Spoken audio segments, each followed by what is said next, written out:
Hey, what's up you guys? My name is Cece. Welcome back to another video. Today we are going to be doing a Coswork Rosetta edition. Now, this Coswork is going to look a little different because I didn't actually film any of my making it. I did a little bit. I did a stream where I did like a couple things, but I haven't actually really made anything to document any of this costume that I did.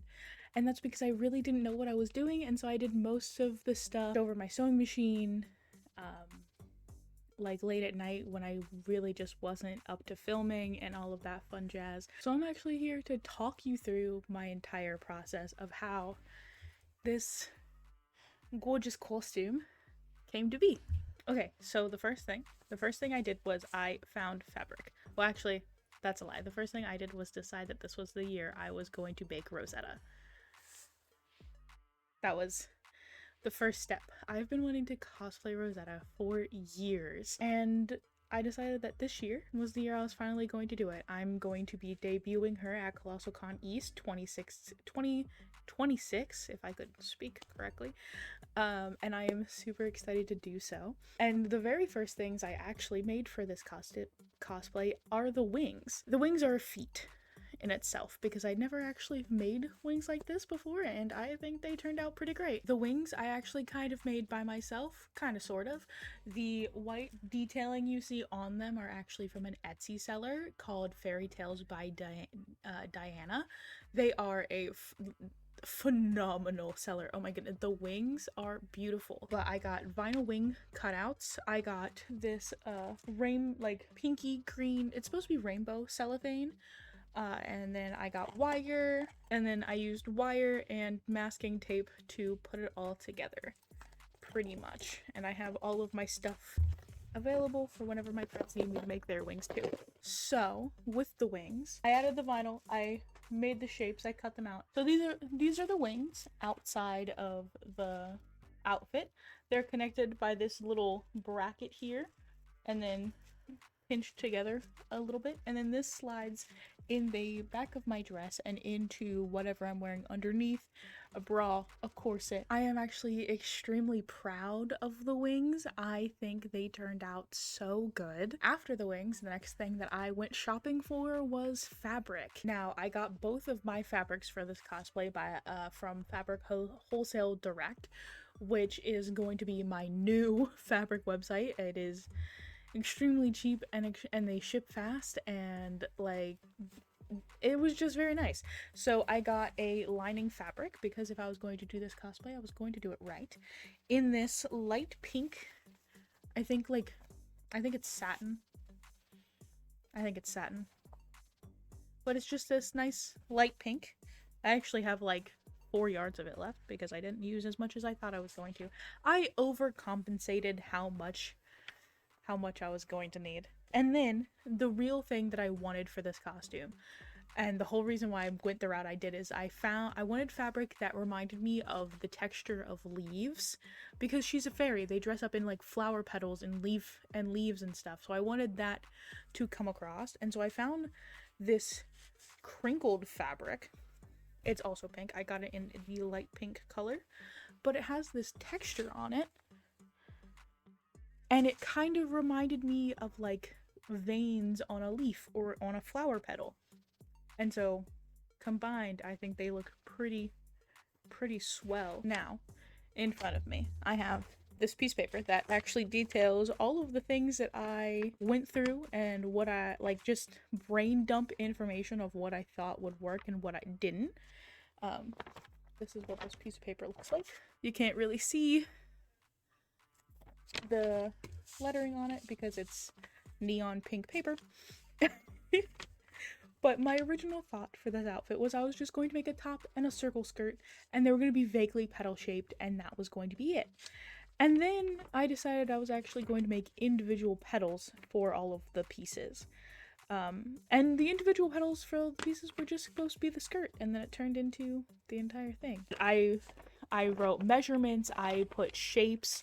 So like this was my first idea with the circle skirt, and then down here is what my petal shape was going to look like. I did make a pattern of the petal shape. It is unfortunately in pieces because it was 4 pieces of paper taped together very badly, and then once I didn't need it anymore, I got rid of it. So that's, and then I made these petal, and I was like, okay, if I make them petal shape, here's how I can put the skirts together. And so the skirt is layered in a very specific way. And then I made this test leaf to see if my pattern held up, if I liked where it was going. This test leaf worked really well because I learned a lot from it, like how I apparently cannot abstract a wavy line on my sewing machine. This is what that's supposed to, it's supposed to be a wavy line. It's not a wavy line, it is a very straight line. It turned out pretty good.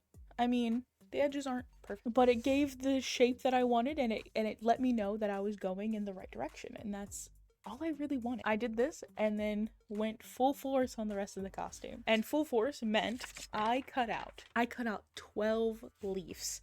And not just 12, I actually cut technically 24 leaves because I cut 12 from my normal fabric and from my lining fabric, so that's 24, and they all were matched up correctly because each leaf is a little different because of how I cut things and sew them because I'm not perfect.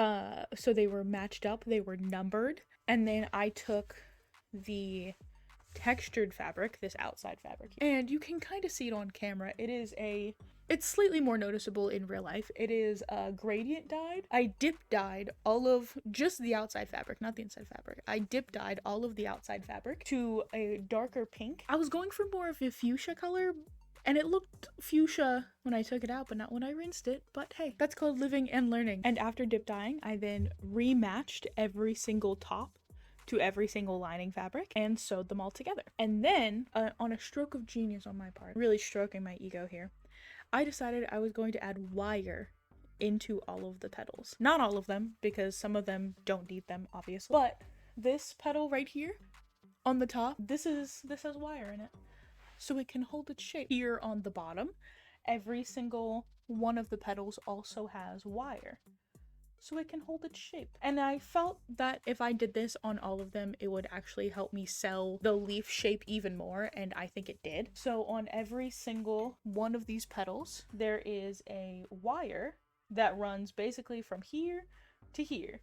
And so I can flip up the ends, I can make them less poofy, more poofy, and then and that's pretty much the the individual pieces coming together. Once I got all of the petals sewed together with the wire included, I then got to go around and pick out the best ones for the top. So this is the top portion right here is the best looking leaf piece I had, and I wanted it to be the best looking leaf piece because it was front and center. So the dye gradient is really nice for me. Like out of all 12 pieces, it had the best dye gradient. It had the best outlook, symmetricalness. Even though I didn't sew it symmetrically, it's fine. Whenever I first sewed it together, it was actually 2 pieces. This was a top and a skirt. I had eventually, I very, very quickly decided that I needed to make it a full dress to make my life easier.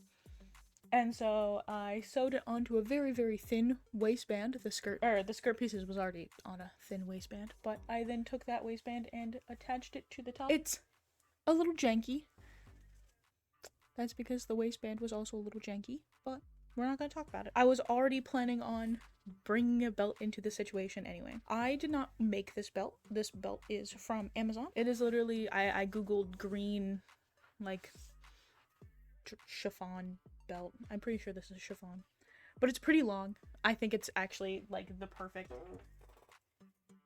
amount of drama. I think it is very pretty. Moving on to the back, the closure of this dress, flipping it around again. So I actually decided to make the back a corset back. It's a lace up.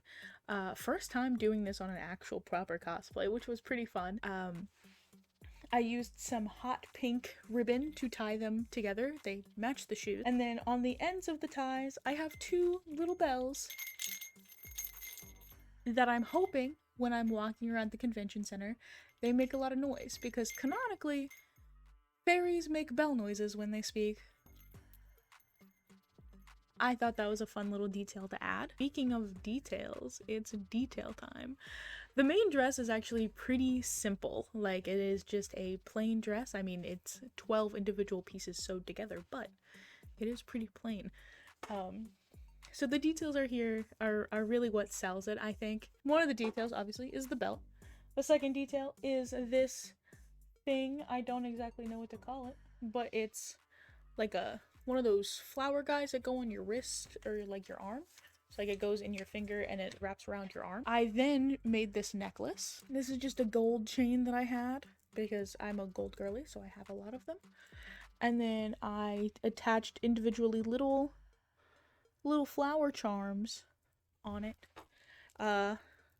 The colors are kind of representative of Rosetta herself, of Sled, which is why they're blue, and then green for being a garden fairy. If you guys don't know who Sled is a winter fairy. You meet him a couple times throughout Secret of the Wings, but at the end, him and Rosetta have a little like romance blossoming moment, and since my boyfriend cosplays with me, I decided that he was going to be Sled. You might see some things about his costume. I haven't started on his yet. I've got a few months. Before I talk about the wig, which is over here, my pride and joy right now, I want to talk about the shoes. The shoes, I'm actually wearing these shoes for several of my costumes this year, but they are these heels, and then I added little flowers attached to them that can go like pretty much anywhere. I just kind of placed them here for now. I've been breaking these in slowly but surely, which is why there's like toe pads on them and that they're a little worn in, but they lace up my legs, which is super cute. And then last but not least is the wig. Now, I've mentioned at the beginning that I was super duper excited to actually make Rosetta's costume, and not that this is one of the main reasons why, but I just love Rosetta so much, and so like finally being able to become her has been amazing.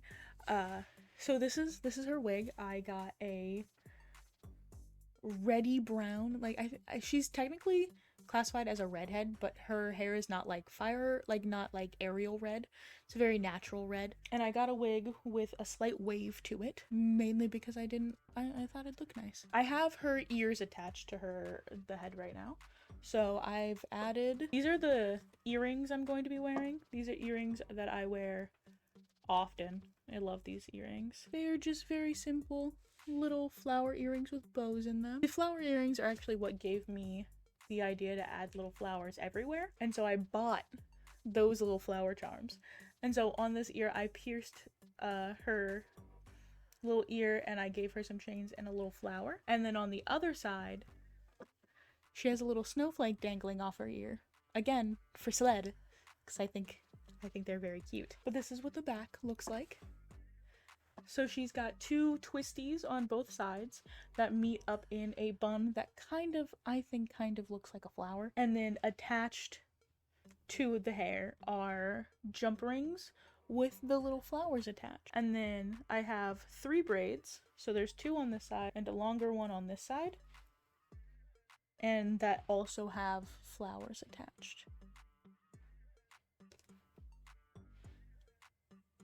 Some of them have flowers, others are just like singular gold jump rings that I don't have anything attached to. I love this wig. I think this is the cutest fucking wig I've made in a while. And last but not least, the last thing I'm going to talk about for her costume are the contacts that I bought. I'm not gonna put them in, don't worry. These are the costume contacts that I got. They are a bright green, you can see in the pictures, and they are uncanny. And that is what I wanted. I wanted, like, yeah, her eyes are green. I wanted them to be a little uncanny. And I also bought them for another costume I'm doing for Rapunzel. There's a Rapunzel group I'm in, and I decided I wanted some bright green contacts.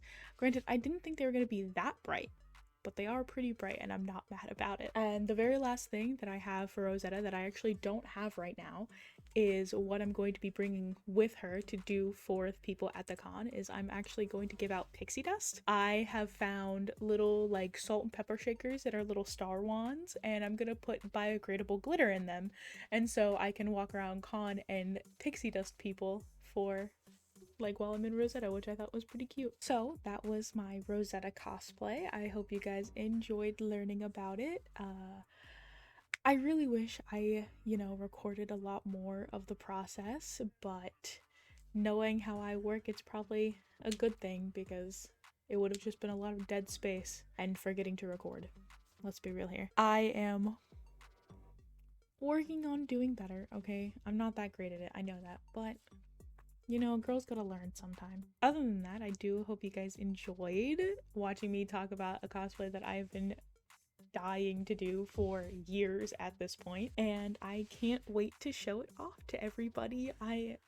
I'm so excited to show it off and like walk around in it. If you guys don't know, I do have a ton of other social media that I do use on occasion. I also stream 4 days a week over on Twitch. I really hope you guys could check me out on there. That'd be pretty fun. I'll actually be doing a cosplay stream this month, like in like 2 weeks, I think. I don't remember what day I posted it. I scheduled it for, but it is on a Saturday. So you guys should check my Discord out to figure when that's happening. And it will be in Rosetta, just so you guys are aware. Don't forget to like, comment, and subscribe if you guys want more. It would mean the world to me. And until the next video, I hope you guys have a wonderful evening, noon, night, morning, whatever time it is for you. And I shall catch you guys next time, alright? Peace!